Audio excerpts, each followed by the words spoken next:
वफाकी हुकूमत ने रिटायर्ड या मुस्ताफी जज के खिलाफ सुप्रीम जुडिशल काउंसिल में कार्रवाई रोकने का फैसला चैलेंज कर दिया।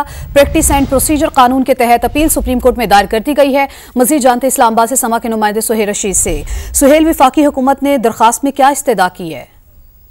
देखिए, आफिया शिरबोना केस है जिसमें 3 रुकनी बेंच का फैसला प्रैक्टिस एंड प्रोसीजर एक्ट के तहत चैलेंज किया गया। वफाकी हुकूमत ने आफिया शिरबोना केस में फैसले के खिलाफ ये अपील दायर करते हुए मौकफ इख्तियार किया है कि सुप्रीम कोर्ट असूल तय करे किसी जज के मुस्ताफी होने के बावजूद कौंसिल कार्रवाई जारी रख सकती है। और सुप्रीम कोर्ट अपना जो 27 जून 2023 का फैसला है उसको कलअदम करार दे।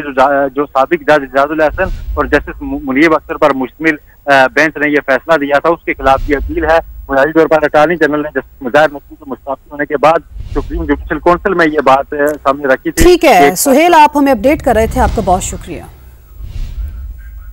प्रैक्टिस एंड प्रोसीजर कानून के तहत अपील सुप्रीम कोर्ट में दायर कर दी गई है। मजीद जानते इस्लामाबाद से समा के नुमाइंदे सुहेल रशीद से। सुहेल, वफाकी हुकूमत ने दरखास्त में क्या इस्तदा की है? देखिए, आफिया शिरबोना केस है जिसमें 3 रुकनी बेंच का फैसला प्रैक्टिस एंड प्रोसीजर एक्ट के तहत चैलेंज किया गया। वफाकी हुकूमत ने आफिया शिरबोना केस में फैसले के खिलाफ ये अपील दायर करते हुए मौकफ इख्तियार किया है कि सुप्रीम कोर्ट असूल तय करे किसी जज के मुस्ताफी होने के बावजूद कौंसिल कार्रवाई जारी रख सकती है। और सुप्रीम कोर्ट अपना जो 27 जून 2023 का फैसला है उसको कलअदम करार दे। जो साबिक जज इजाजुल हसन और जस्टिस मुनीब अख्तर पर मुश्तमिल बेंच ने यह फैसला दिया था, उसके खिलाफ ये अपील है। बुनियादी तौर पर अटॉर्नी जनरल ने जस्टिस मुजाहिर नकवी के मुस्ताफी होने के बाद सुप्रीम जुडिशल काउंसिल में ये बात सामने रखी थी। ठीक है सुहेल, आप हमें अपडेट कर रहे थे, आपका बहुत शुक्रिया।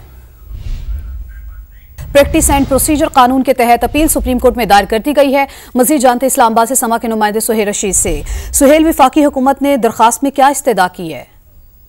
देखिए, आफिया शिरबोना केस है जिसमें 3 रुकनी बेंच का फैसला प्रैक्टिस एंड प्रोसीजर एक्ट के तहत चैलेंज किया गया। वफाकी हुकूमत ने आफिया शिरबोना केस में फैसले के खिलाफ ये अपील दायर करते हुए मौकफ इख्तियार किया है कि सुप्रीम कोर्ट असूल तय करे किसी जज के मुस्ताफी होने के बावजूद कौंसिल कार्रवाई जारी रख सकती है। और सुप्रीम कोर्ट अपना जो 27 जून 2023 का फैसला है उसको कलअदम करार दे।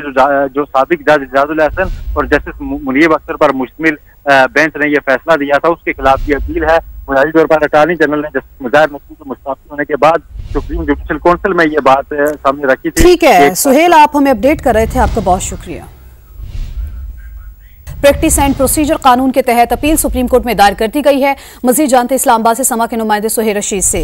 सुहेल, वफाकी हुकूमत ने दरखास्त में क्या इस्तदा की है?